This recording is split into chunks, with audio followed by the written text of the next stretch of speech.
Shalom Elhem. Selamat hari Minggu untuk kita, secara khusus yang ada di ruang ibadah ini. Begitu juga Bapak, Ibu, dan Saudara yang terkasih yang ada di rumah masing-masing. Kiranya Tuhan memberkati kita untuk melakukan ibadah kita. Sebelum kita memulai ibadah kita pada hari Minggu ini dengan tema melawan suap dan korupsi, mari kita undang Roh Kudus. Biar Roh Kudus yang memimpin hati dan pikiran kita untuk melakukan ibadah kita. Kita masuk saat teduh.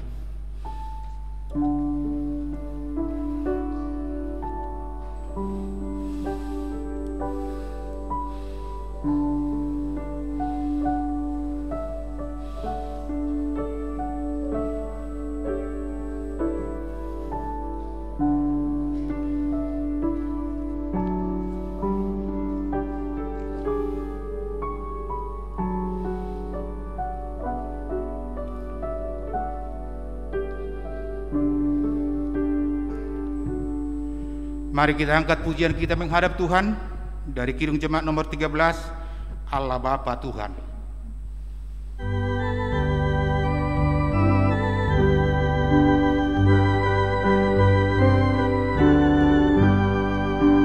Allah Bapa Tuhan, dimuliakanlah nama-Mu. Allah Bapa dimuliakanlah nama-Mu. Langit bumi ciptaan-Mu, kami pun anak-anak-Mu. Datanglah dengan kasih-Mu, Yesus Kristus Tuhan, yang membawa keselamatan.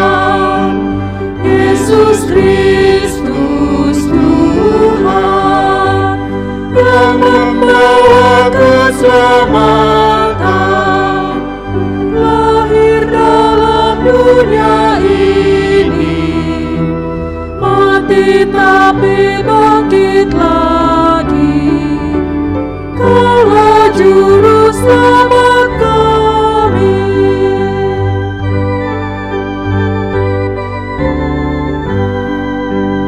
Ya Roh Kudus Tuhan, tolong kami lawan dosa. Ya Roh Kudus Tuhan, tolong kami lawan dosa. Sucikanlah hati kami, berilah hidup yang sejati. Tinggallah bersama kami. Di dalam nama Allah Bapa dan anaknya Tuhan Yesus Kristus dan Roh Kudus, Halik langit dan bumi. Amin. Sebab firman Allah hidup dan kuat dan lebih tajam daripada pedang bermata dua manapun. Ia menusuk amat dalam sampai memisahkan jiwa dan roh, sendi-sendi dan sumsum. Ia sanggup membedakan pertimbangan dan pikiran hati kita. Haleluya.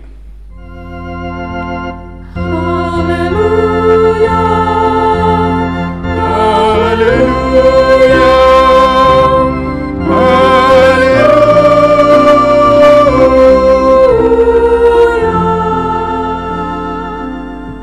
Kita berdoa.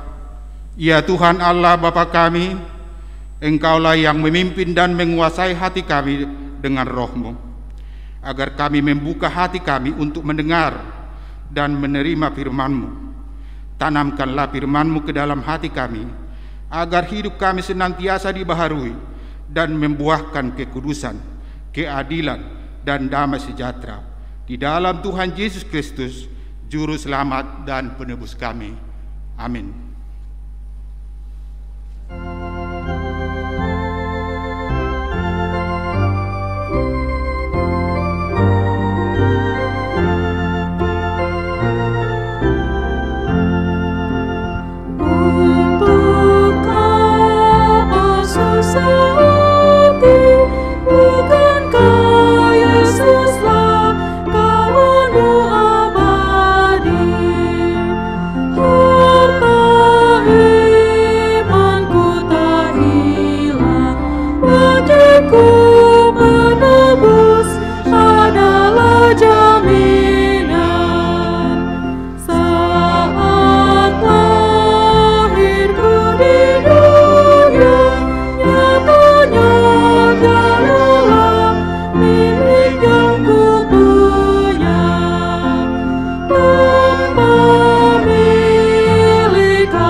kita membaca firman Tuhan sebagai epistel untuk minggu ini yang diambil dari Kisah Para Rasul 5 ayat 1 sampai dengan 11. Kita membacanya secara bergantian.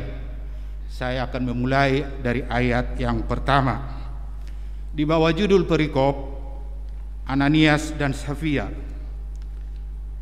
Ada seorang lain yang bernama Ananias. Ia beserta istrinya Safira menjual sebidang tanah. Dengan setahu istrinya, ia menahan sebagian dari hasil penjualan itu, dan sebagian lain dibawa dan diletakkannya di depan kaki rasul-rasul. Tetapi Petrus berkata, Ananias, mengapa hatimu dikuasai iblis, sehingga engkau mendustai Roh Kudus dan menahan sebagian dari hasil penjualan tanah itu? Selama tanah itu tidak dijual, bukankah itu tetap kepunyaanmu? Dan setelah dijual, bukankah hasilnya itu tetap dalam kuasamu? Mengapa engkau merencanakan perbuatan itu dalam hatimu? Engkau bukan mendustai manusia, tetapi mendustai Allah. Ketika mendengar perkataan itu, rebahlah Ananias dan putuslah nyawanya. Maka sangatlah ketakutan semua orang yang mendengar hal itu. Lalu datanglah beberapa orang muda. Mereka mengapani mayat itu, mengusungnya keluar dan pergi menguburnya. Kira-kira 3 jam kemudian masuklah istri Ananias, tetapi ia tidak tahu apa yang telah terjadi. Kata Petrus kepadanya, katakanlah kepadaku dengan harga sekiankah tanah itu kamu jual?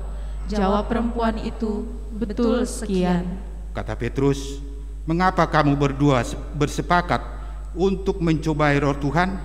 Lihatlah, orang-orang yang baru mengubur suamimu berdiri di depan pintu, dan mereka akan mengusung engkau juga keluar.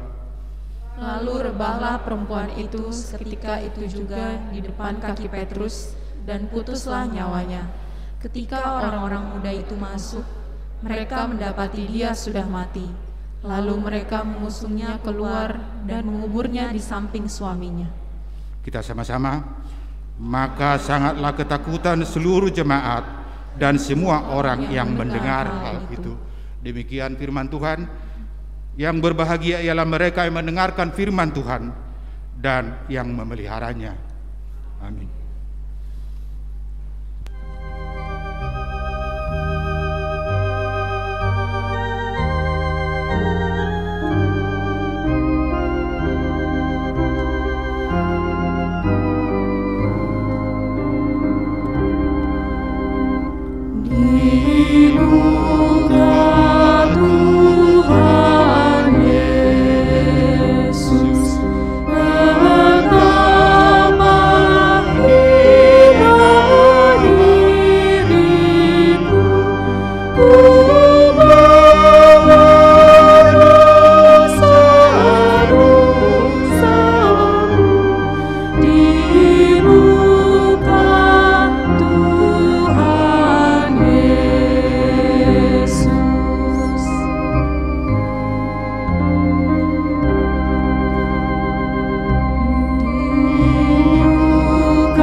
Sebelum kita datang kepada Tuhan secara bersama-sama memohon pengampunan dosa kita, marilah kita sejenak merenung apa yang kita lakukan dalam kehidupan kita.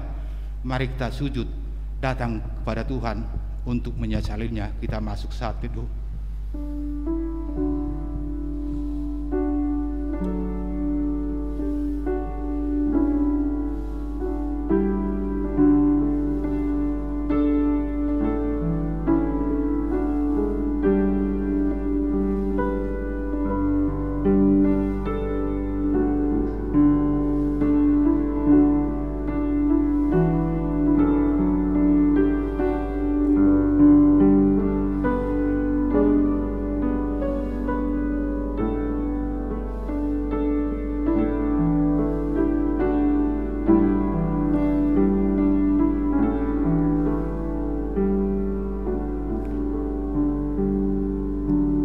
Kita berdoa mohon keampunan dosa kita, dan ikutilah doa ini dalam hatimu masing-masing. Ya Bapa kami yang di sorga, yang Maha Pengasih, kami berkumpul bersama-sama datang ke hadapan-Mu, memohon belas kasihan-Mu kepada kami, bukan karena kebenaran kami, melainkan hanya mengharapkan belas kasihan-Mu, karena Engkau adalah Tuhan yang Maha Pengasih. Ya Roh Kudus, tolong dan kasihanilah kami. Terangilah hati dan pikiran kami, agar kami dapat memilih apa yang benar dan yang baik, dan melakukan kehendak-Mu, sehingga kami beroleh hidup yang baru di dalam Yesus Kristus Tuhan kami. Amin. Kita dengarkan janji Tuhan tentang pengampunan dosa.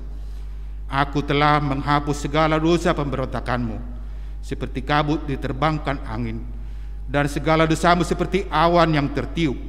Kembalilah kepadaku, sebab aku telah menebus engkau. Segala kemuliaan bagi Allah di tempat yang maha tinggi. Amin.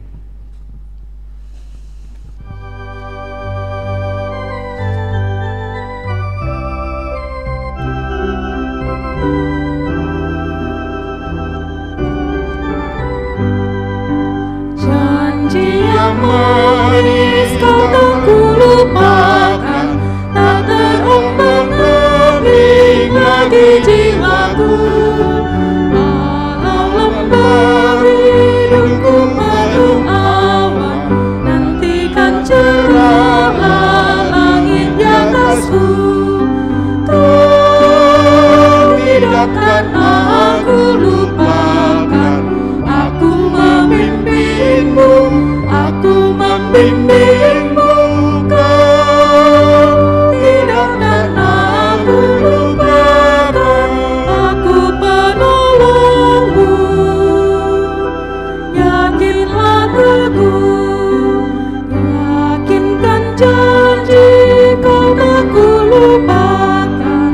Dengan sukacita aku jalan terus, dunia dan kawan tiada ku harapkan, satu yang setia, Yesus menebus.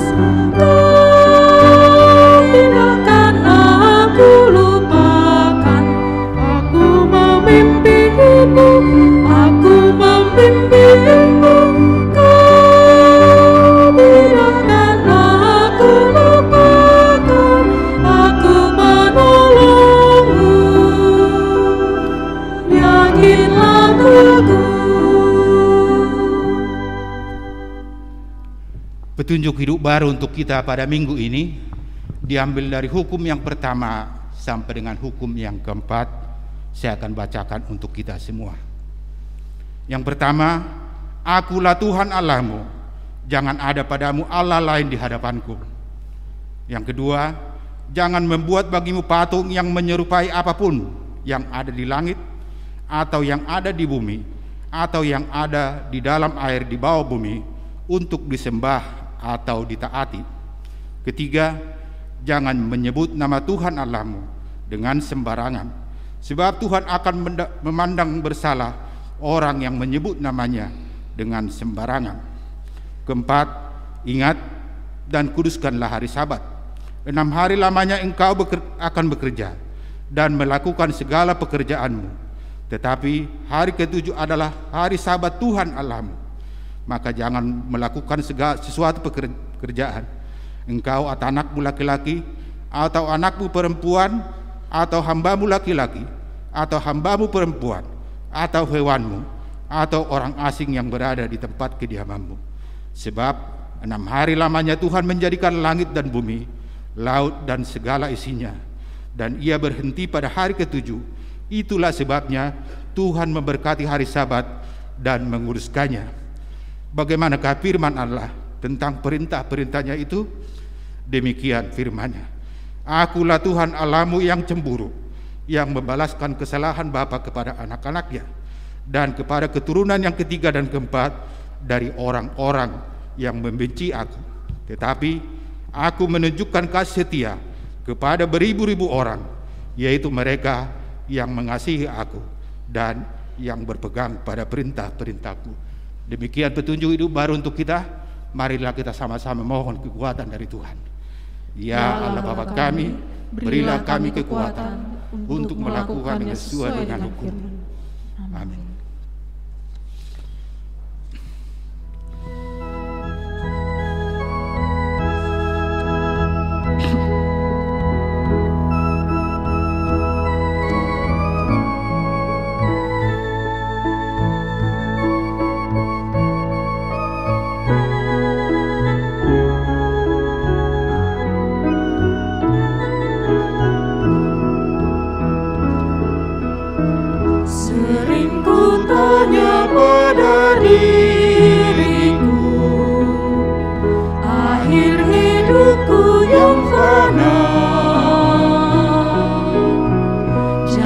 Sampai terbuai jiwaku di dunia gemerlap.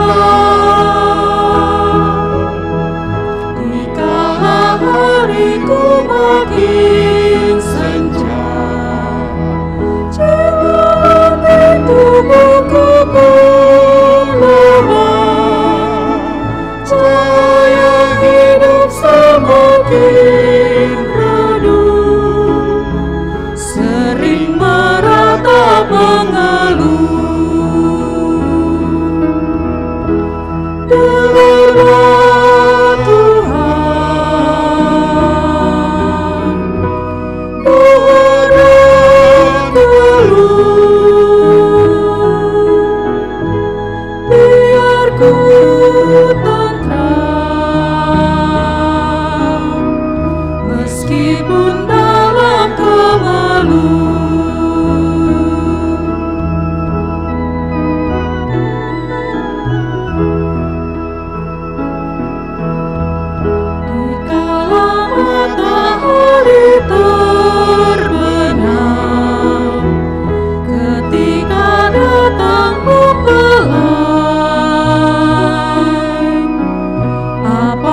suluhku tetap terang, menyambut dengan baik.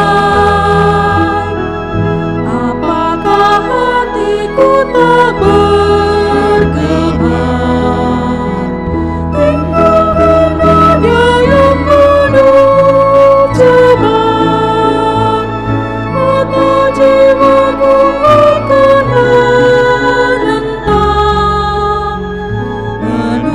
surga yang tenang. Lihatlah Tuhan, pergumulanku,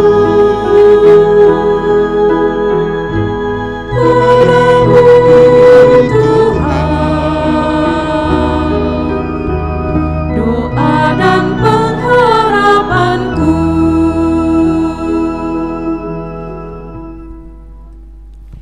Marilah kita bersaksi mengikrarkan pengakuan iman kita bersama jemaat pada segala abad di seluruh dunia ini. Kita mulai. Aku percaya kepada Allah, Bapa yang Maha Kuasa, Khalik langit dan bumi, dan kepada Yesus Kristus, Anaknya yang tunggal Tuhan kita, yang dikandung daripada Roh Kudus, lahir dari anak darah Maria, yang menderita di bawah pemerintahan Pontius Pilatus, disalibkan, mati dan dikuburkan, turun ke dalam kerajaan maut, pada hari yang ketiga bangkit pula dari antara orang mati, naik ke surga, duduk di sebelah kanan Allah, Bapa yang Maha Kuasa, dan akan datang dari sana untuk menghakimi orang yang hidup dan yang mati. Aku percaya kepada Roh Kudus, gereja yang kudus dan am, persekutuan orang kudus, pengampunan dosa, kebangkitan daging, dan hidup yang kekal. Amin.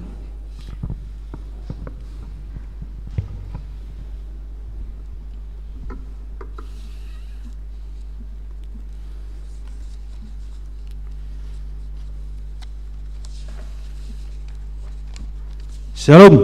Shalom.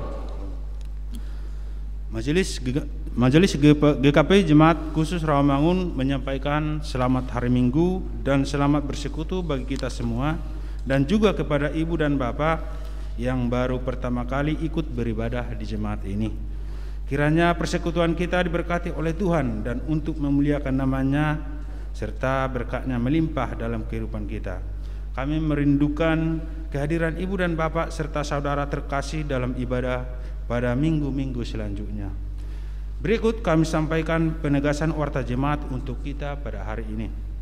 1. Dompet peduli kasih.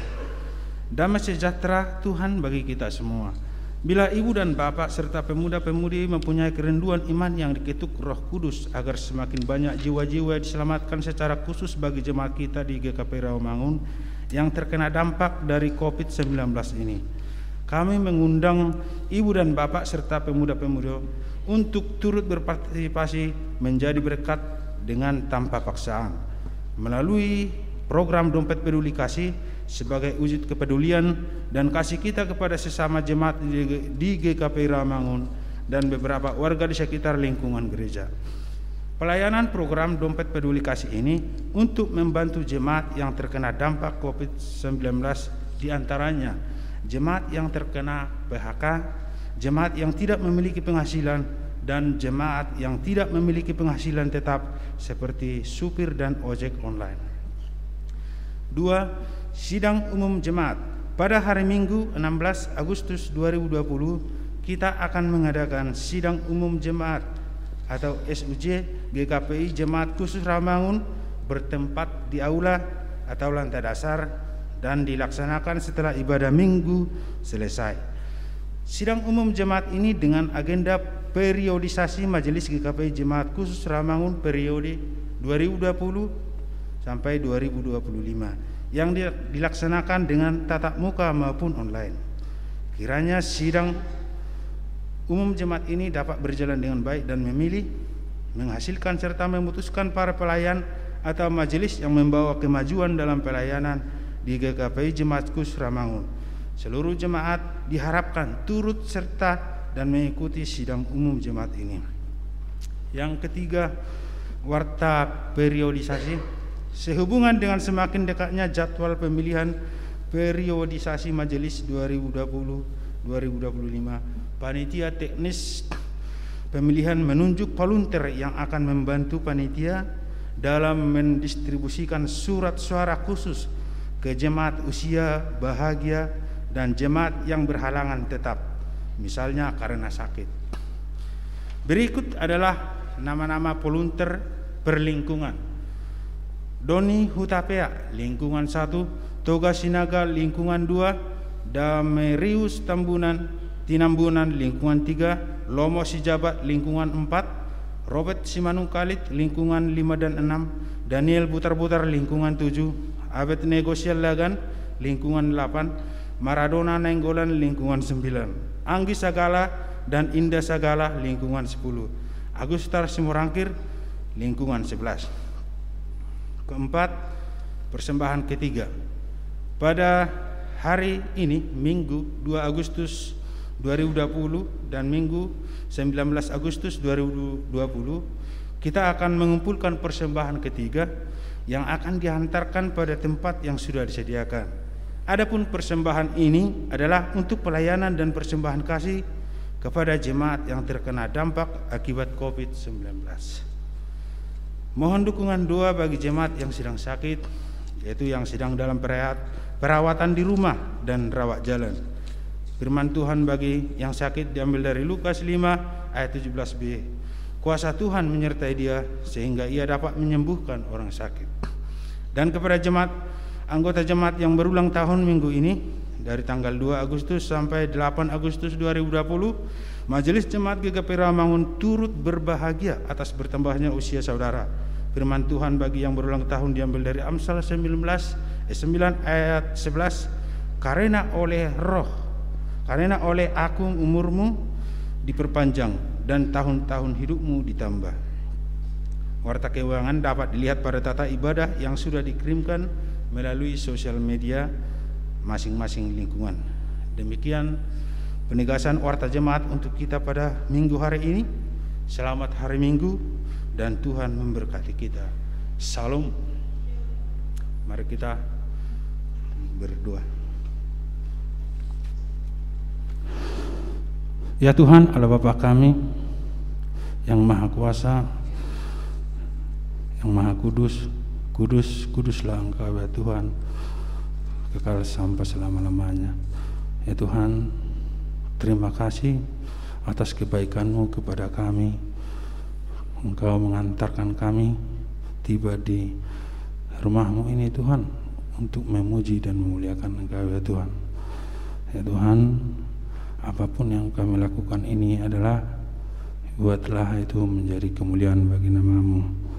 Kami berdoa Tuhan, begitu juga jemaat-Mu yang beribadah di rumah kami, di rumahnya masing-masing, biarlah mereka selalu memuliakan Engkau ya Tuhan, dan selalu mengandalkan Engkau ya Tuhan, dan mengenal Engkau bahwa Engkau adalah berbelas kasihan kepada kami manusia ini yang berdosa ini ya Tuhan.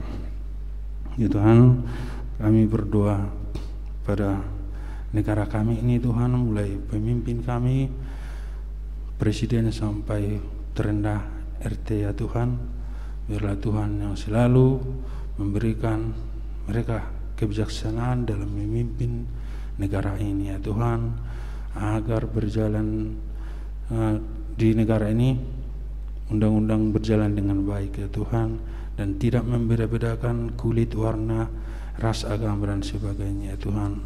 Berikanlah kepada pemimpin kami Tuhan roh yang mau mengasihi sesama ya Tuhan.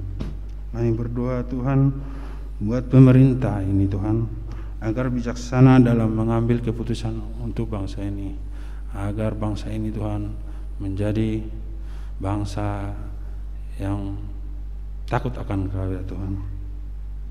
Kami Tuhan berdoa kepada warga jemaat dari semua tingkatan umur Tuhan, mulai dari anak-anak. Biarlah Tuhan, apapun yang terjadi di dalam kehidupan mereka ya Tuhan, biarlah tidak mengurangi rasa iman percaya mereka ya Tuhan dengan keadaan pada saat ini ya Tuhan. Begitu juga orang tua kami usia bahagia Tuhan, apapun yang terjadi Tuhan, biarlah Tuhan dengan keadaan ini tidak mengurangi juga rasa iman percaya mereka, tapi bisa menguatkan iman percaya, semakin percaya, semakin mengenal Engkau ya Tuhan, atas keadaan yang terjadi pada saat ini Tuhan. Kami berdoa Tuhan bagi jemaat kami yang sekolah, yang sangat tidak bisa tatap muka dengan para gurunya ya Tuhan. Berikan juga mereka kemauan belajar dengan tidak mengenal tempat, dan belajar bisa di mana saja ya Tuhan. Ya Tuhan, begitu juga orang tuanya, berikan kesabaran dalam membantu anaknya dalam belajar ya Tuhan. Begitu juga Tuhan, orang jemaat kami yang banyak melakukan pergumulan di dalam kehidupan ini, banyak yang belum dapat pekerjaan, bahkan banyak ada yang PHK Tuhan, dengan keadaan yang saat ini Tuhan. Kami tahu Tuhan, hanya Engkau-lah yang dapat kami andalkan, hanya Engkau-lah yang kami dapat memperoleh perlindungan ya Tuhan. Kami berdoa memohon kepadamu Tuhan, kepada jemaat-Mu yang banyak mengalami kesusahan, kesedihan, atau kesulitan atau tekanan dari bidang aspek kehidupan manusia Tuhan. Biarlah Tuhan selalu memberikan mereka kekuatan.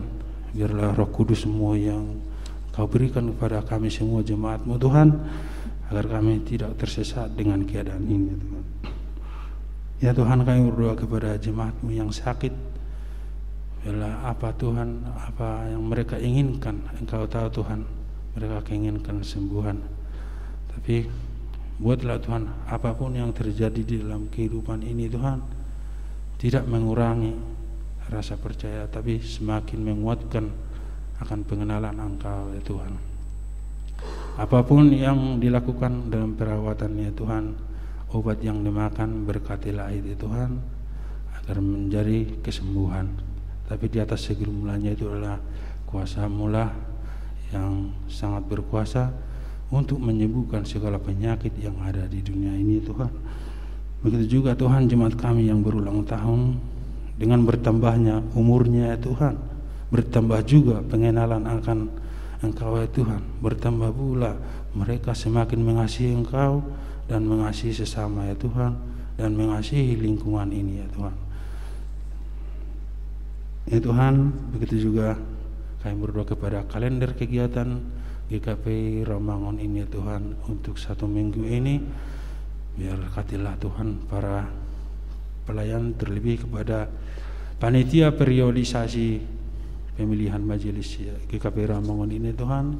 Berikan mereka ide cemerlang agar memudahkan para jemaat-Mu untuk memilih siapa yang bakal jadi pemimpin dan pengurus penata layanan di gereja GKP Romangun ini Tuhan, demi kemajuan dan terjaring jiwa-jiwa yang mengenal Engkau ya Tuhan. Ya Tuhan, kami berdoa juga buat para pelayan-Mu Tuhan, dari amang pendeta, pemusik, dan sampai kepada security ya Tuhan.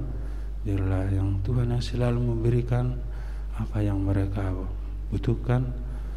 Terlebih berikanlah mereka kepada kesehatan, sehingga dalam melaksanakan kegiatan dapat dengan penuh semangat ya Tuhan. Kami juga Tuhan tidak lupa mendoakan firman-Mu yang akan disampaikan oleh hamba-Mu ya Tuhan. Biarlah firman-Mu itu yang meluruskan pikiran hati yang bengkok ya Tuhan. Biarlah Tuhan firman-Mu itu yang menguatkan, mendorong, dan mewujudkan pengharapan akan iman kami ya Tuhan. Ya Tuhan, berkatilah hamba-Mu yang akan menyampaikan firman-Mu ya Tuhan. Inilah doa kami yang kami sampaikan hanya melalui anak-Mu Yesus Tuhan dan Juru Selamat kami yang hidup. Amin.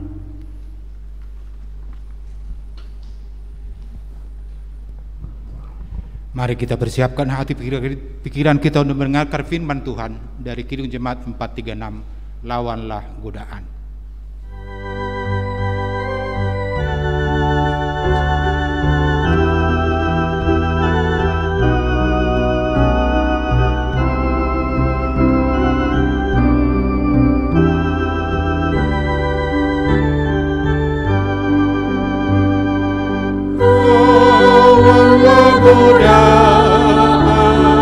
Selalu bertekun, tiap kemenangan tambah teguh, dosa kejahatan harus kau tentang, harap akan Yesus pasti kau menang. Mintalah pada Tuhan agar kau dikuatkan, Dia beri pertolongan, pastilah kau menang.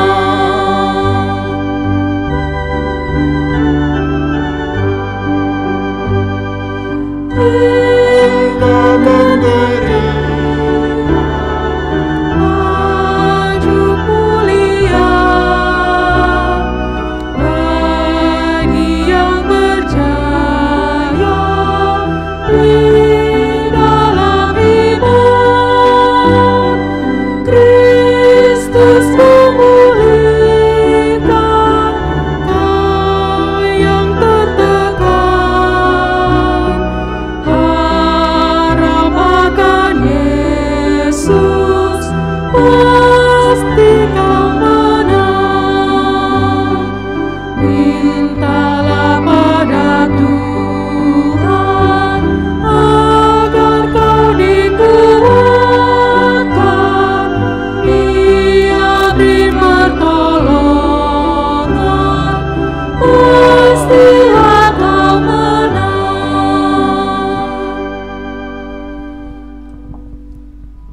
Damai sejahtera dari Allah Bapa, yang melampaui akal dan pikiranmu, memberi hikmat dan kuasa untuk memahami rahasia firman-Nya.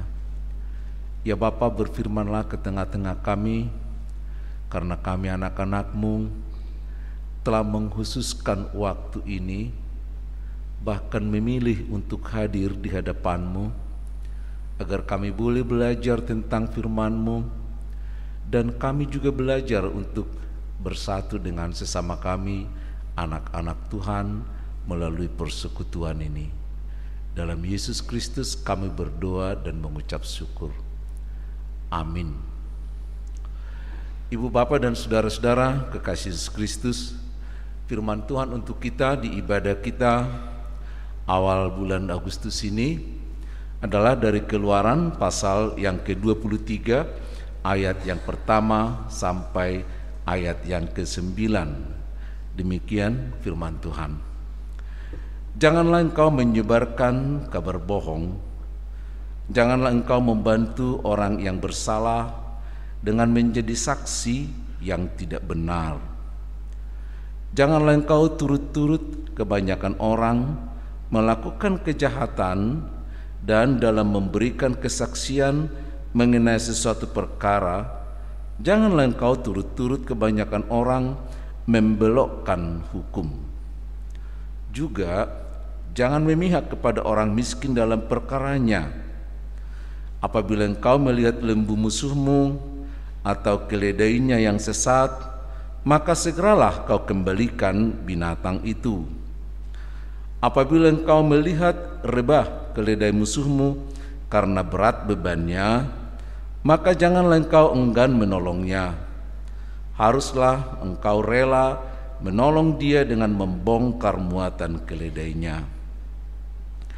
Janganlah engkau memperkosa hak orang miskin di antaramu dalam perkaranya. Haruslah kau jauhkan dirimu dari perkara dusta. Orang yang tidak bersalah dan orang yang benar tidak boleh kau bunuh, sebab aku tidak akan membenarkan orang yang bersalah. Suap janganlah kau terima, sebab suap membuat buta mata orang-orang yang melihat dan memutarbalikkan perkara orang-orang yang benar. Orang asing janganlah kau tekan, karena kamu sendiri telah mengenal keadaan jiwa orang asing, sebab kamu pun dahulu adalah orang asing di tanah Mesir. Sampai sedemikian jauh firman Tuhan yang boleh kita renungkan. Dari teks ini ada banyak sekali dinamika yang boleh kita lihat, karena menyangkut masalah kehidupan anak-anak Tuhan yang baru ditebus dari tanah Mesir. Itu sebabnya dari ayat yang ke-20, pasal yang ke-20 setelah hukum Taurat diberikan, berturut-turut pasal 21, pasal 22, pasal 23 menyangkut sikap dan teladan anak-anak Tuhan yang baru ditahbiskan menjadi milik Tuhan di Gunung Sinai, dan hukum Taurat itu menjadi pemersatu di antara mereka, dan tafsiran-tafsiran dari hukum Taurat itu di pasal yang ke-21, 22, 23 dan selanjutnya di awal-awal dari pembentukan bangsa Israel menjadi milik Tuhan. Salah satu dari sekian tema yang boleh kita lihat di sini juga di ayat pertama diteringati masalah hoax ya. Janganlah menyebarkan fitnah, jangan menyebarkan kabar yang baik yang tidak benar dan lain sebagainya. Kalau kita bahas satu persatu nggak selesai nih satu hari ini. Tapi sesuai dengan tema kita dikatakan, ini harus sama-sama kita sepakat. Tema kita diminta kepada kita adalah apa? Masalah apa? Suap dan korupsi. Saudara-saudara, 1 bulan ini Indonesia diharu-birukan dengan kasus perkara korupsi Joko Chandra ya. Perlahan-lahan dari tanggal 6 berita ini muncul, makin naik sampai minggu ini terkuak semuanya. Joko Chandra yang 11 tahun yang lalu melarikan diri dari hukum dan dari tanggung jawabnya, adalah salah seorang orang kaya Indonesia yang kemudian menjadi kaya di luar negeri, tapi banyak sekali hal-hal yang dilakukan yang tidak baik, mengkorupsikan uang negara dan lain sebagainya. Lalu dia sebagai seorang pengecut, dia lari, dia menjadi warga negara Brunei. Tapi kemudian dia menginjak-injak hukum Indonesia, sudah warga negara Brunei, datang lagi diam-diam, tidak terdeteksi, mengatur segala-galanya, akhirnya semuanya runyam oleh seorang Joko Chandra. Bayangkan, seorang Joko Chandra yang kemudian harus mengkandaskan karir dari 3 orang jenderal polisi. Kandas di tangan siapa? Joko Chandra. Tumbang. Bayangkan karirnya itu dirintis dari mulai akademi polisi sampai menjadi punya bintang 1, bintang 2. Coba bayangkan. Kandas hanya karena korupsi. Gak hanya ketiga jenderal itu, ada lagi lurah. 1 lurah tumbang juga. Ya, udah cukup? Belum. Pengacaranya juga jadi tersangka. Cukup? Belum. Jaksa-jaksa juga yang terlibat sedang diproses. Berapa banyak? Kita nggak tahu. Dan kaitannya juga nggak tahu. Kenapa demikian? Karena setiap orang koruptor akan menjadi pusat pada dirinya sendiri, menjadi pusaran bagi dirinya sendiri yang akan menyeret banyak orang di dalam persoalan itu. Ini masih masalah hukum, masalah moral. Bagaimana keluarganya, istrinya menjadi jago dalam hal lobby melobi, anak-anaknya juga menjadi pengusaha yang hitam juga dan lain sebagainya karena seorang bapak yang melakukan korupsi itu. Tapi ngomong-ngomong, dengan korupsi kita bebas enggak? Bebas enggak kita dari korupsi? Kayaknya enggak juga ya. Enggak juga. Banyak rumah tangga juga korupsi. Suami enggak jujur dengan istrinya. Korupsi enggak? Istri jujur enggak kepada suaminya? Masalah uang. Juga enggak. Saya selalu mendengar, mengkonseling banyak rumah tangga, setelah persoalannya heboh, baru kita campuri. Tapi dasarnya dari mana? Nih, kayaknya orang Batak gini. Orang Batak itu enggak pernah membicarakan uang, tapi seringkali ribut masalah uang. Amin. Ini persoalan kita. Gak pernah kita sepakat soal uang, tapi selalu ribut soal uang. Disepakati enggak? Akhirnya rupanya disepakati, biarlah kita ribut soal uang, tapi jangan sampai ketahuan. Dan ini yang terus menerus. Dan akar dari korupsi itu di sini. Karena tidak ada keterbukaan. Kedua, saya pernah melayani di tahanan KPK. Antara gelisah, sedih, dan beragam perasaan. Kenapa? Saya sadar gini, mereka banyak sekali, mereka ganteng-ganteng, mereka bersih, mereka kaya gitu ya, tapi mereka ada di penjara. Ketika aku berhadapan dengan mereka, mau membimbing mereka pelatihan EE waktu itu, yang terbetik di pikiranku ini, saya jadi terdakwa karena muncul di pikiranku mengatakan, inilah kegagalanmu pendeta, kau gagal membimbing jemaatmu, maka inilah yang terjadi. Apa yang terjadi? Ternyata gak apa, orang Kristen tidak bebas dari korupsi. Padahal firman Tuhan, teologi kita, pengertian kita tentang Tuhan seharusnya membebaskan orang Kristen dari dunia ini, membebaskan Kristen dari korupsi. Ternyata tidak lebih dari orang-orang lain, terlibat juga. Banyak. Aneh, kalau pejabat aku nggak begitu heran gitu ya, karena udah biasa. Lalu ketemukan juga dokter. Kenapa Bapak terlibat? Kan Bapak dokter. Tadinya di pikiranku dokter itu adalah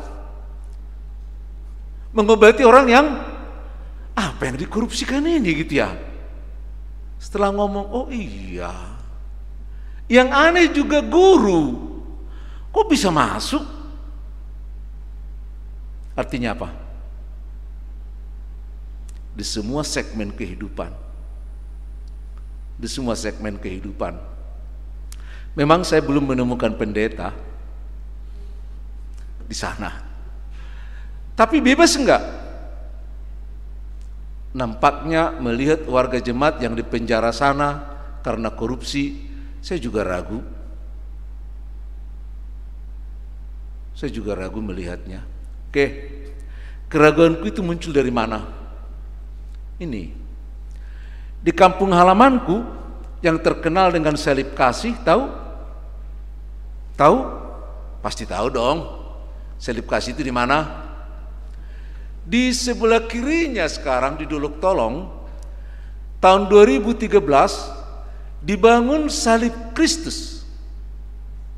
Bukan salib kasih, tapi dibangun tugu Kristus Raja Damai dengan tangan memberkati ke arah lembah Selindung. Semua orang yang ada di sana akan selalu terberkati melalui pemahaman itu. Berbiaya 6,1 miliar tahun 2013.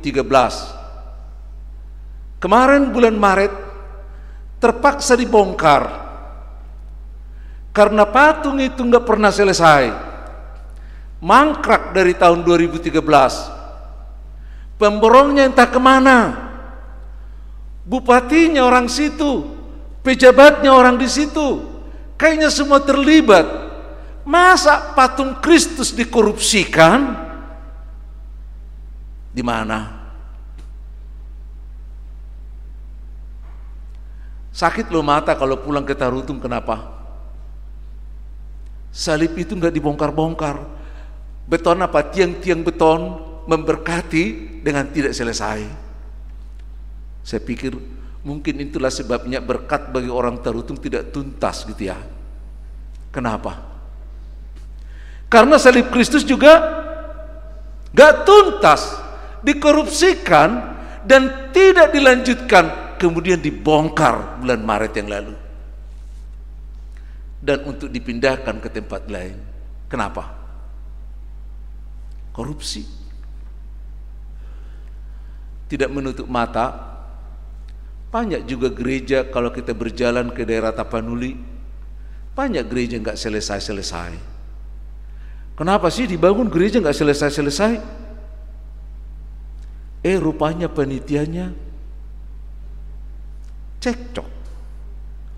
Tanda tanya, kenapa cekcok ya? Panitianya cekcok, gerejanya nggak selesai. Coba tafsirkan. What happened? Makin kita telusuri ke sana, makin kita masuk dengan tema kita, mari kita melawan suap dan korupsi. Itu yang diingatkan kepada kita, bahwa semua itu boleh terjadi, menjadi tontonan yang kasat mata, yang tidak perlu mencari alasan-alasan bagaimana untuk memahami itu. Hanya tinggal sebenarnya bagaimana berintrospeksi supaya kita mampu bebas dari situ. Shalom Elohim. Masih kurang kuat itu, belum semangat ya. Shalom Elohim. Ya, saya tahu kalau pandangan kita di sobek-sobek ya mengenai keadaan itu, tapi lebih dari situ mari kita melihat apakah kita juga mulai mengadakan introspeksi. di rumah kita. Saudara-saudara yang boleh hadir di jemaat di gereja ini saat ini, kami mengucapkan terima kasih karena kehadiranmu adalah pilihan yang berat. Oleh karena itu, pilihan yang berat ini marilah kita pelihara dengan sebaik-baiknya. Menurut cerita, tapi belum dapat kita prediksi siapa, ternyata sudah ada 3 gereja yang harus ditutup kembali karena menjadi klaster baru dalam penyebaran virus. Mungkin mereka kurang tertib. Oleh karena itu, mari kita menjaga ketertiban kita. Protokolernya harus diikuti. Kalaupun agak keras petugas kita harus maklum. Itu karena kekhawatiran mereka dan mencoba menjaga kita supaya kita nyaman. Tapi biarlah juga perilaku kita di gereja ini menjadi perilaku kita di masyarakat ya. Jangan sampai keluar rumah tanpa masker. Ya, dan dimanapun kita bersekutu, cobalah menjaga jarak itu. Ingatkan kawan kita menjaga jarak, bukan karena tidak kasih. Di sana saya coba tuliskan, saya bikin spanduk di situ. Implementasi dari kasih tidak selalu bersentuhan. Karena yang diinginkan adalah bahasa kasih, bahasa cinta, bukan sentuhan. Tapi bagaimana kita membahasakan itu menjadi bagian tak terpisahkan dari hidup kita. Kami juga mengucapkan terima kasih karena minggu-minggu ini kita sedang masuk dalam periodisasi yang sangat panjang karena kita harus melakukan itu dengan menggabungkan sistem yang lama dengan sistem yang baru, yakni melalui daring, sehingga waktunya sangat panjang, melelahkan, bertanya-tanya bagi banyak orang. Dan kami berterima kasih kalau kemarin kami boleh mengevaluasi, sudah ada yang masuk sampai hampir 200 dari daring ya, 200 suara dari daring, kemungkinan lebih dari 100 dari langsung dari ke kotak suara. Kami mengucapkan terima kasih atas semua partisipasi itu, dan yang belum berpartisipasi mari kita lakukan, masih ada kesempatan hari ini terakhir. Kalau boleh nanti silakan diisi, karena di tangan kita, di pikiran kita ada perubahan. Setiap periodisasi bagaimana kita mendoakan perubahan ke depan. Sampai tanggal 9 nanti kita akan mengadakan pemilihan langsung dan menyelesaikan dengan semuanya itu. Kami ucapkan terima kasih karena hingga saat ini kita ada dalam keadaan nyaman dan tentram, tidak ada gejolak, semua berjalan dengan santai, dengan baik. Tapi sekalipun santai tetap bermakna, karena melaluinya kita melihat itu sebagai kematangan rohani bagi kita. Siapapun pilihanmu akan tetap kami hargai. Jangan pengaruhi orang lain dan jangan terpengaruh dengan orang lain.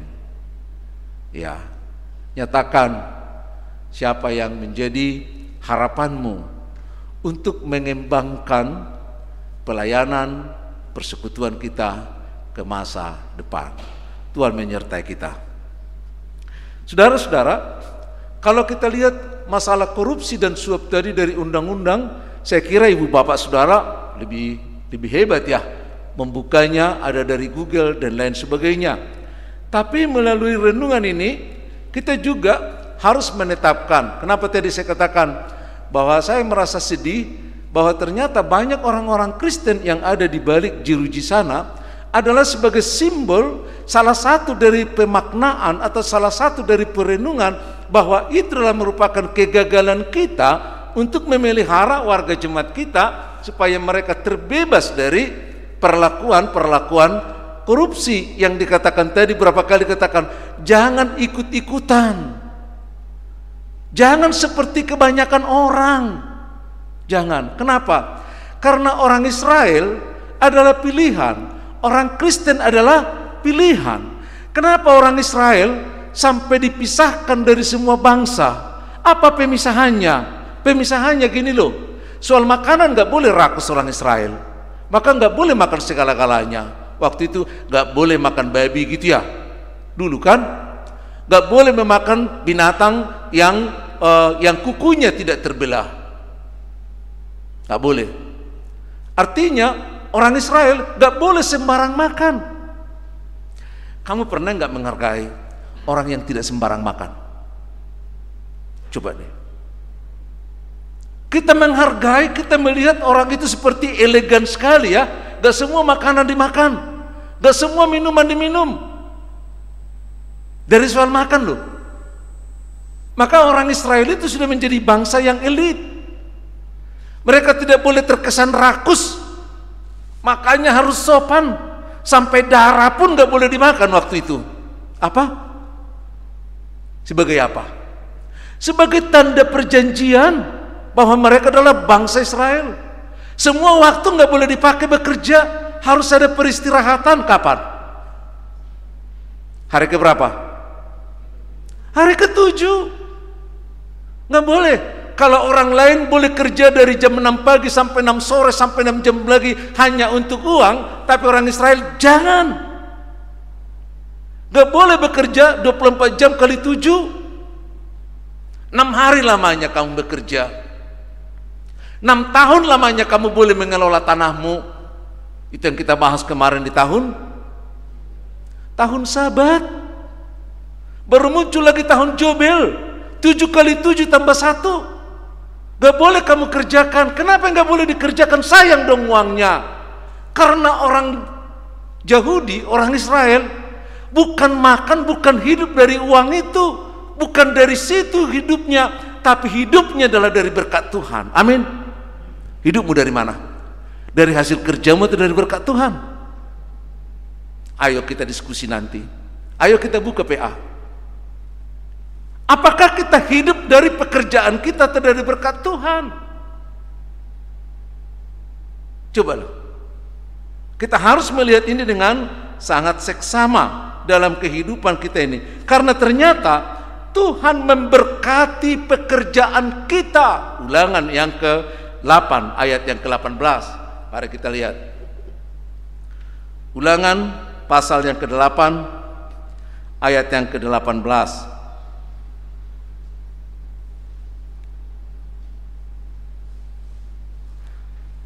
Di sana dikatakan demikian. Tetapi haruslah engkau ingat kepada Tuhan Allahmu, sebab dialah yang memberikan kepadamu kekuatan untuk memperoleh kekayaan. Tuhan tidak memberikan kekayaan, tapi dia memberikan kekuatan supaya menjadi itu loh. Bisa diterima? Jadi bangsa Israel hidup, mereka hidup karena kekuatan Tuhan. Memang kekuatan Tuhan itu melalui kerja. Itu makanya ada pemeo bagi orang Kristen yang sangat kental sekali dikatakan ora et labora. Apa artinya? Kalau kita berdoa, doa kita itu akan terwujud melalui pekerjaan. Maka jangan terperosok dengan pengertian. Banyak dari saudara-saudara kita mengatakan gini, ketika aku kelaparan, aku berdoa, tiba-tiba pintu kami diketok, ada bawa beras gitu loh. Coba perbandingkan dengan ayat ini. Tuhan gak memberikan langsung, tapi Tuhan memberikan dengan cara apa? Ini memberkati tangan kita, memberikan keterampilan kepada kita, memberikan disiplin kepada kita, meningkatkan kemampuan kita, sehingga penghasilan kita akan meningkat bersama dengan karakter kita. Gak percuma loh. Bangsa Israel gak boleh sembarangan bekerja. Mereka hanya 6 hari. Itu juga harus dibatasi. Maksimal jam 6 sore. Maksimal. Harus berakhir sampai di situ. Apakah hanya itu? Enggak, masih banyak lagi. Bangsa Israel nggak boleh memakai 24 jam satu hari. Mereka harus istirahat.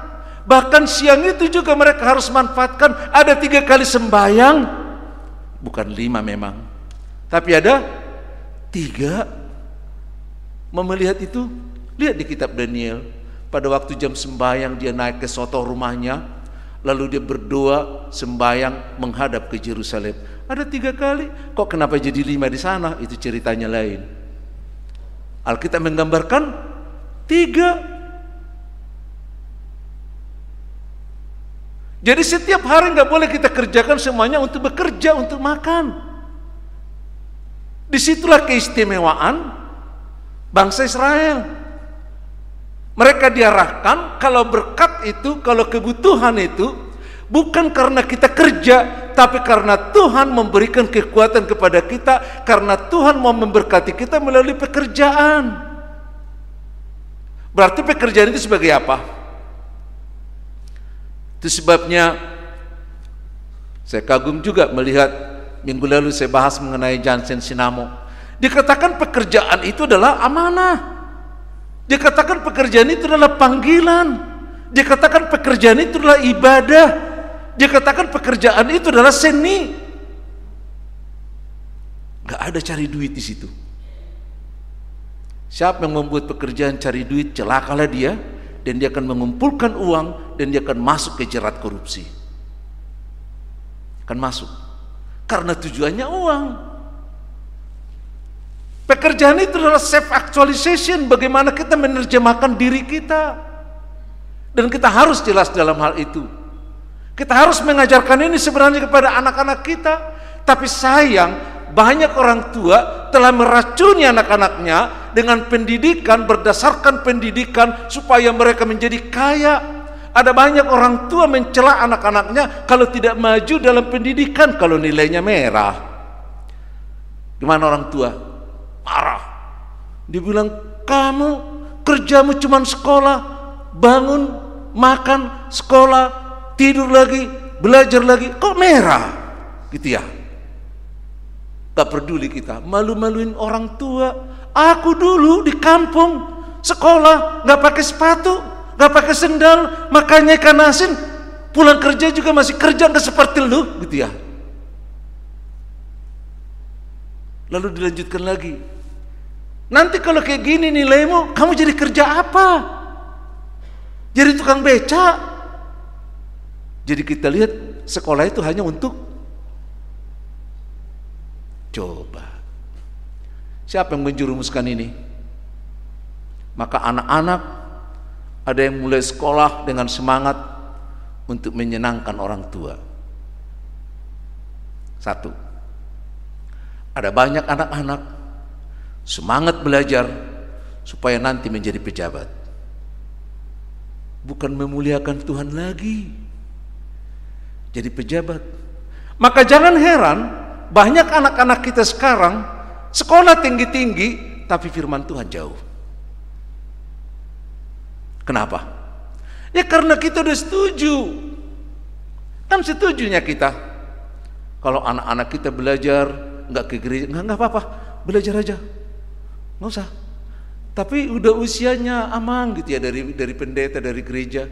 Anaknya harus katekisasi. Gimana lah enangnya? Anakku masih les. Nggak boleh ini, ya udahlah nanti numpang aja lah ya, maklum lah ya gitu ya. Ya maklum lah. Akhirnya pembinaan kerohanian, penanaman firman Tuhan adalah upaya pemakluman. Semua dimaklumi, bukan pemahaman. Dan itu yang terjadi. Lalu di masyarakat jadi bagaimana? Itu semuanya menjadi menghalalkan segala cara. Kenapa demikian? Ya karena pendidikan kita di gereja, pendidikan kita di rumah telah menghalalkan segala cara, dan kita telah memicu itu. Siapa yang pernah bangga kalau dia ditegur oleh anaknya karena hidupnya tidak berkenan di hadapan Tuhan? Ada yang bangga enggak? Wah ada. Ini orang tua bangga kalau nilai anaknya di atas 9. Kalau itu langsung beli hadiah kan? Beli sepeda motor, langsung hadiahnya. Kalau itu. Karena kita merangsang demikian adanya. Jadi pemahaman dengan firman Tuhan membuat keinginan daging menjadi meningkat.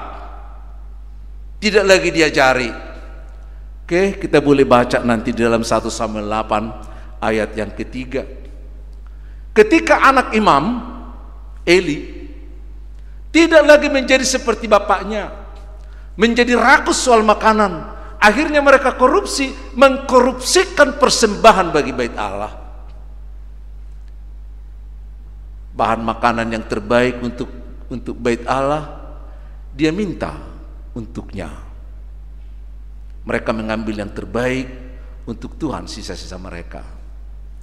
Maka anak-anak Imam Eli tidak dikehendaki Tuhan. Kasihan sekali, anak itu dihukum, tapi bapaknya juga dihukum. Kenapa? Karena membiarkan pertumbuhan keinginan daging dari anaknya. Ayo dibaca 1 Samuel 8 ayat yang ketiga. Yang berikutnya, kenapa sih korupsi ini makin merajalela? Nggak bisa di stop, nggak bisa di stop lah. Orang kita sedang dorong semuanya. Ya, karena kita sekarang telah membuat ukuran yang berbeda. Ukuran yang berbeda itu bukan ketaatan dengan firman Tuhan. Karena masalah iman sekarang sudah dianggap menjadi kedaluarsa ya, udah kuno gitu ya, gak gaul dan lain sebagainya.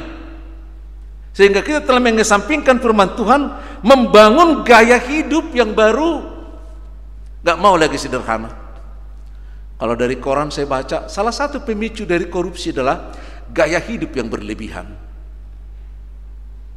Gak mau lagi makan di rumah, maunya makan di mana? Ya, anak-anak muda kita sekarang, remaja kita sekarang sama-sama makan ayamnya, tapi ayamnya nggak mau yang digoreng di rumah. Harus dari mana? Ya. Dan nggak mau lagi yang dimasak di kompor gas itu. Ya. Karena mereka nggak mau lagi mengerjakan itu. Hanya tinggal mendengar suara GoFood ya. Ambil, buka, makan, bagus sekali. Bahkan mungkin banyak orang yang bangga anaknya sudah pintar nge-GoFood kita, tapi nggak bisa masak. Gaya hidup ini, dan gaya hidup kita juga dipicu oleh sistem penggajian kita. Kita masuk dikit ya, agak lebih jauh. Penggajian kita gimana rupanya? Coba kita lihat gaji kita pegawai negeri atau swasta. Gaji pokoknya kecil tapi tunjangannya besar. Maka ketika dia menjadi bekerja, ketika dia menerima gaji yang sangat besar, dan dia membangun hidup seperti itu sampai angka 8, angka 9. Begitu dia pensiun, tunjangannya hilang, yang diterima hanya gaji pokok. Gimana? Nyungsep. Gaya hidup terlanjur tinggi, pendapatan habis. Bisa enggak dengan cepat mengurangi gaya hidup? Bisa enggak? Gak bisa. Maka untuk mempertahankan gaya hidup ini, sebelum pensiun harus dikorek dulu, tuh disimpan. Coba deh. Makanya ditumpuklah di mana? Pernah tahu bahwa pejabat kita pernah sampai menyimpan uang nggak bisa lagi di bank, di dinding dibobol. Ketika KPK datang, rupanya uang pecahan 100 berserakan di ember di kamar mandi. Gak tahu lagi nyimpannya di mana. Untuk apa? Karena mereka nggak yakin kalau Tuhan yang memberkati. Mereka hanya yakin kalau aku tidak gajian, aku nggak makan. Jadi nggak percaya apa? Nggak percaya dengan firman Tuhan. Maka korupsi itu sisanya yang ditinggalkan adalah ketidakpercayaan kepada Tuhan. Saya nggak tahu kalau ini kedua kali saya ceritakan, tapi karena pengalamanku, saya selalu menceritakan ini dengan sedih, dengan apa ya, dengan nggak tahu perasaan gitu ya. Satu kali saya waktu dulu di pengembangan masyarakat, kami membimbing para pedagang-pedagang, khususnya di daerah-daerah wisata. Kami juga pergi ke Jogja dulu melihat bagaimana penjualan souvenir-souvenir yang sangat santun, murah, dan lain sebagainya. Lalu kami pergi ke Bonani Pasogit, ke Parapat. Kalau kita turun ke Parapat dari Medan, sebelah kanan itu ada penjual mangga, jeruk, dan lain sebagainya. Tahu nggak di situ? Kalau kita beli, nggak pernah 10 ons kilo. Berapa onsnya? 8. Kalau kita tegur, diperbaiki. Tapi jangan lupa, matanya harus cekatan. Karena yang kita beli itu ukuran 1 kilo, beratnya sama, tapi cepat sekali ditukarkan. Dan yang muncul 1 kilo, tapi yang asam. Nyahok loh gitu ya. Habis ditegur. Ketika kami tegur dengan cara yang halus, mereka marah. Dia bilang, dapat di tedoh hamu amang, adong gajimu. Malu kami, malu sosongonon, sedia kami mangan. Wah, saya kaget sekali. Dari mana kami makan? Berarti kalau tidak menipu, tidak. Dia sudah yakin harus dengan cara itu dia makan. Anda yakin dengan cara itu Anda akan diberkati Tuhan? Ayo dong. Dengan cara itu. Entah dari mana inspirasi saya ngomong begini. Inang, apakah Inang sudah yakin dengan cara menipu demikianlah Inang memberi makan anak-anakmu? Harus dengan cara menipukah kita memberikan makan anak-anak kita? Harus dengan cara membodoh-bodohi orangkah kita memberikan makan anak-anak kita? Coba, kalau kamu yakin sih nggak apa-apa, ya apa boleh buat ya. Kami kan nggak bisa mengontrol. Karena Roh Kudus yang mengontrol kita. Kalau firman Tuhan ini kami perdengarkan sekarang, apakah jiwamu menerima? Apakah engkau menerima kuasa Roh Kudus yang akan menuntun kita, mengingatkan kita? Setiap melakukan hal itu akan diingatkan kita. Apakah kau yakin anak-anakmu hanya makan melalui cara seperti ini? Apakah kau yakin kalau anak-anakmu makan makanan seperti ini akan diberkati Tuhan? Ayo. Yang diingatkan itu. Memang mungkin atasan kita tidak melihat. Orang lain tidak tahu. Tapi Tuhan tahu segala-galanya. Saudara-saudara, sebagai anak-anak Tuhan, kita juga diingatkan. Paulus mengingatkan dalam 1 Timotius 6 ayat 9 sampai 10 dikatakan, cinta uang adalah akar dari segala kejahatan. Saya selalu mengatakan, cinta uang adalah alasan pertama untuk menolak kehadiran Allah dan kuasanya. Itu sebabnya Tuhan Yesus pernah mengatakan perumpamaan, kamu tidak dapat mengabdi kepada dua tuan, kepada Mammon dan Allah. Kamu gak bisa, gak dapat, gak mungkin mengabdi. Kalau kamu cinta uang, kamu pasti akan menolak Allah. Tapi kalau kamu cinta Allah, kamu akan diberkati. Gimana ya membalikkan ini? Kalau kamu cinta uang, kamu pasti akan menolak kehadiran Allah. Kalau kau katakan, oh enggak lah, saya kan bergereja, saya kan ikut kebaktian ini, aku ikut ini dan sebagainya. Itu hanya menutupi pemikiran, perbuatan, dan gaya hidup kita. Karena kita tidak akan bisa menolak cara hidup yang seperti itu. Oleh karena itu kita diingatkan supaya kita selalu melihat, kita harus takut akan Tuhan dalam segala hal. Bukan hanya dalam ibadah, tapi dalam setiap pekerjaan kita harus takut akan Tuhan. Itu akan menginspirasi kita, menginspirasi anak-anak kita untuk menjauhkan segala yang datangnya bukan dari berkat Tuhan. Berkat Tuhan itu datangnya dari mana? Dari hasil pekerjaan tanganmu. Karena Tuhan tidak menjatuhkan berkat begitu saja, tapi Tuhan memberikan kekuatan kepada tanganmu. lakukan, kerjakan apa yang boleh diperbuat oleh tanganmu. Jangan persoalkan pekerjaan itu terhormat atau tidak, tapi lihatlah bahwa melalui pekerjaan itu kita akan diberkati Tuhan.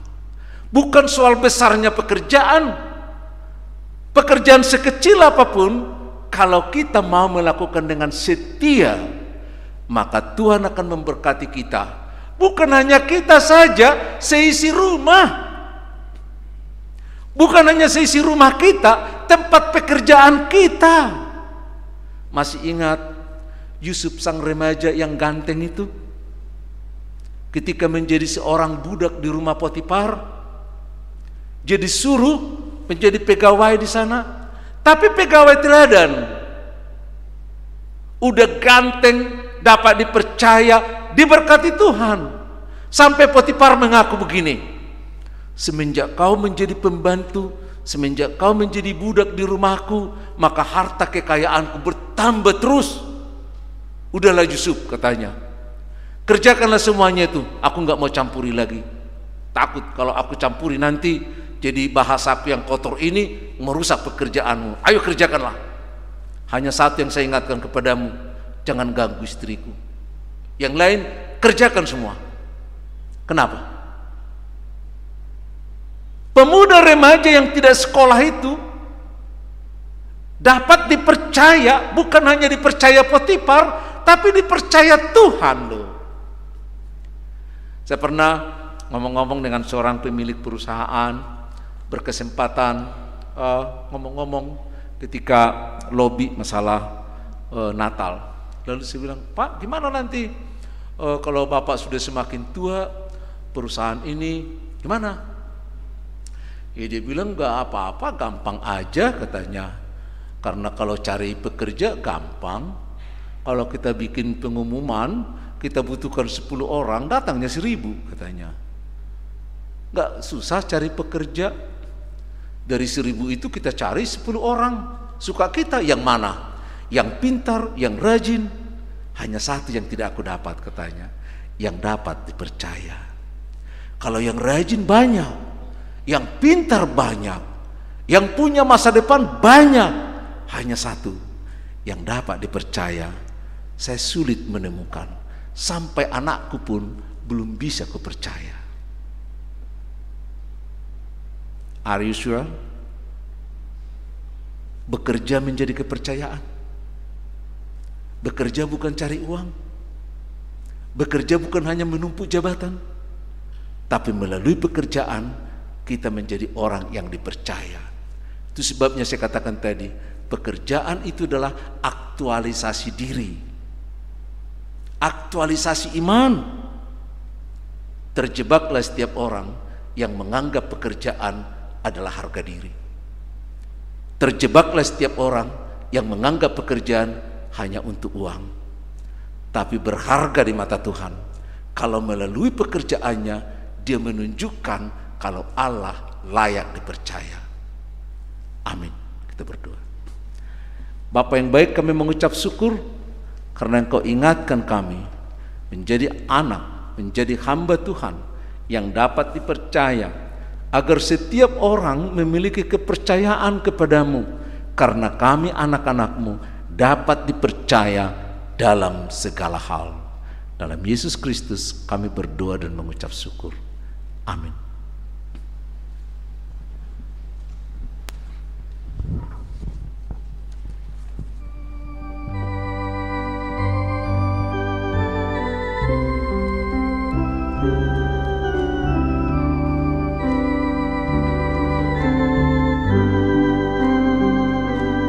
Tuhan, ku bila adik kawanku terluka.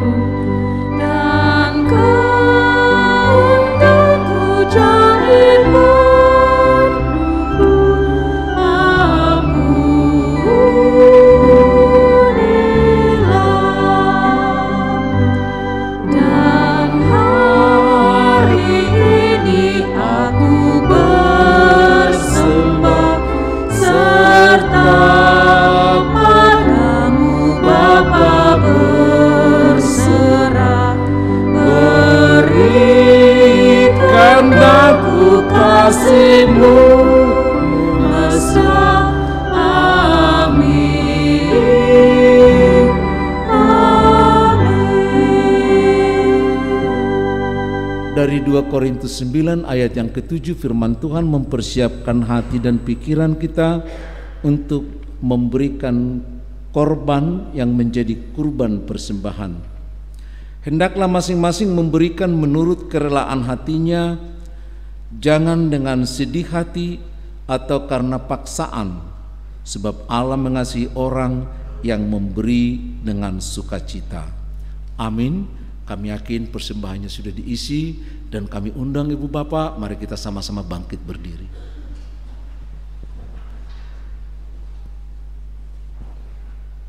Kita berdoa untuk persembahan kita.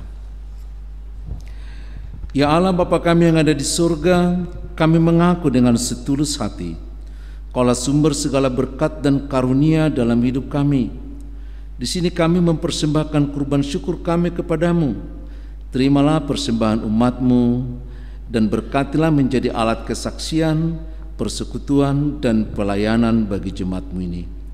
Jadikan hidup kami persembahan yang berkenan kepadamu dan pakai hidup kami untuk menghadirkan tanda-tanda kerajaan-Mu, kasih, keadilan, damai sejahtera dan sukacita. Buka hati kami oleh Roh Kudus-Mu agar kami senantiasa mengucap syukur kepadamu dalam nama Yesus Kristus Tuhan kami. Amin. Pemberian kami selamanya dari temurun asalnya yang kau terima itu yang kau beri. Terima hormat dan sembah, terima hidup dan kerja, serta sekalian benda yang kau beri. Bapa kami yang di surga, dikuduskanlah nama-Mu, datanglah kerajaan-Mu, jadilah kehendak-Mu di bumi seperti di surga. Berikan kami pada hari ini makanan kami yang secukupnya, dan ampuni kami akan kesalahan kami, seperti kami juga mengampuni orang yang bersalah kepada kami. Dan jangan membawa kami ke dalam pencobaan, tetapi lepaskan kami daripada yang jahat. Karena Kau yang punya kerajaan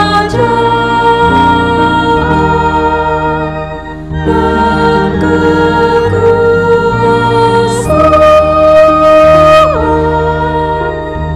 dan kemuliaan sampai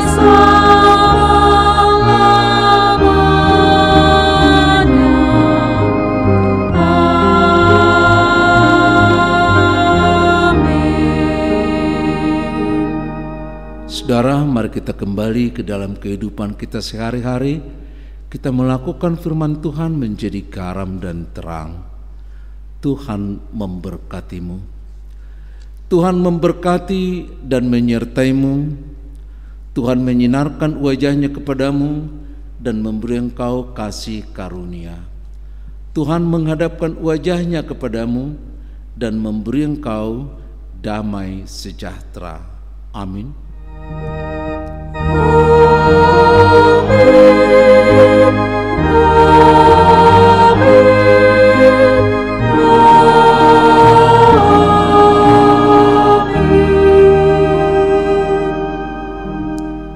Mari kita mengambil saat teduh dan kita mengambil komitmen untuk kemuliaan Tuhan.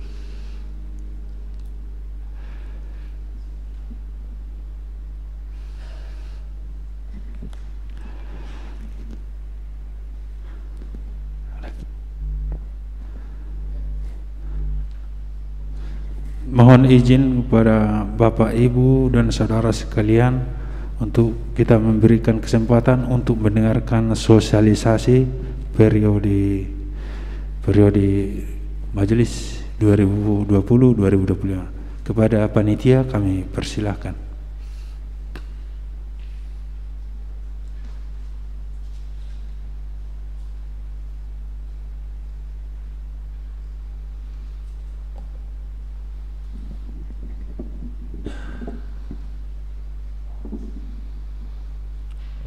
Selamat pagi bagi kita semua saudara-saudara terkasih.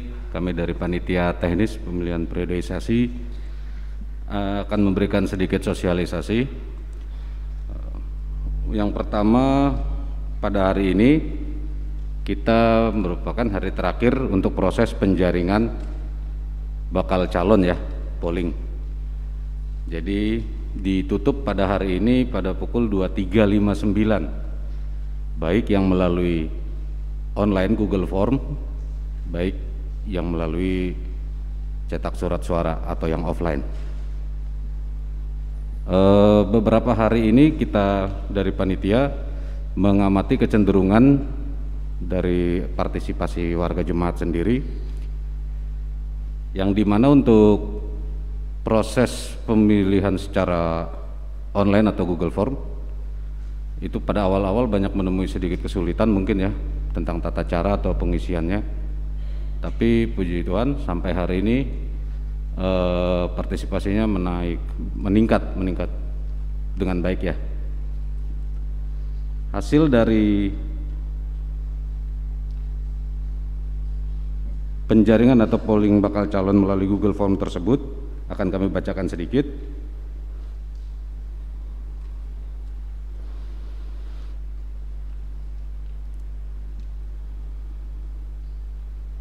Dari total sampai per hari kemarin ya, kami akan hitung nanti lagi malam, tapi per hari kemarin pada pukul 23 itu jumlah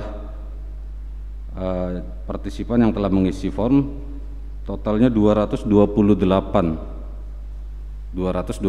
orang ya, dari masing-masing lingkungan. Dari lingkungan 2 itu berjumlah 40, lingkungan 5 dan 6 40, lingkungan 10 30, lingkungan 1 23, lingkungan 7 23, lingkungan 3 21, lingkungan 4 21, lingkungan 8 12 ya, lingkungan 8 12, lingkungan 11 11, lingkungan 9 7. Jadi ini perolehan dari Google Form ya.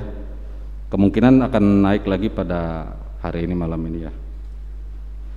Yang di sini kami ingin tekankan kepada kita semua untuk membantu memberikan partisipasinya secara aktif, karena dari hasil penjaringan bakal calon Google Form tersebut ya, baik yang secara online dan offline, itu nantinya akan muncul nama-nama calon yang akan mengisi pelayanan di tahun 2020-2025. Jadi kita belum mulai. Jadi ada beberapa pertanyaan atau masukan kepada tim panitia, seolah-olah ini sudah memilih. Oh belum, kita belum memilih.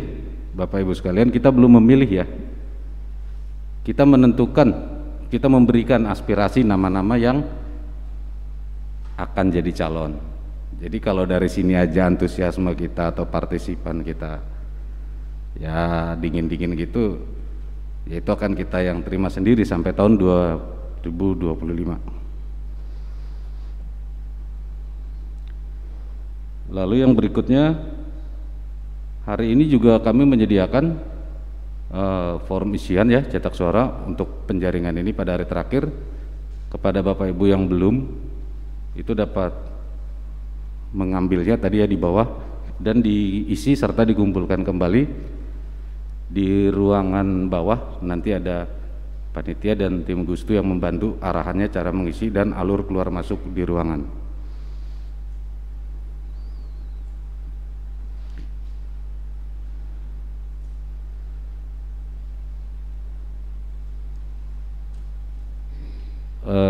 Yang ketiga, sekedar merimain kembali bahwa kita akan melakukan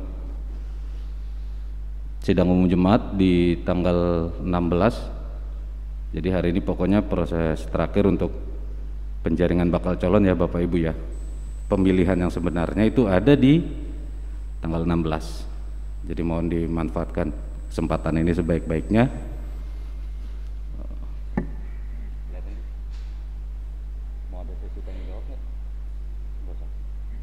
Oke, kami persilahkan kalau ada Bapak Ibu yang ingin bertanya, kami sediakan hanya satu pertanyaan saja.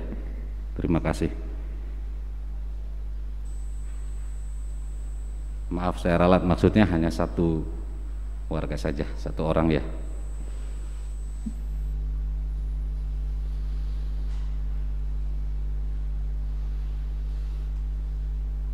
Baik, kalau kiranya tidak ada lagi pertanyaan dari Bapak Ibu sekalian, kami mengucapkan terima kasih atas partisipasi kita semua bersama.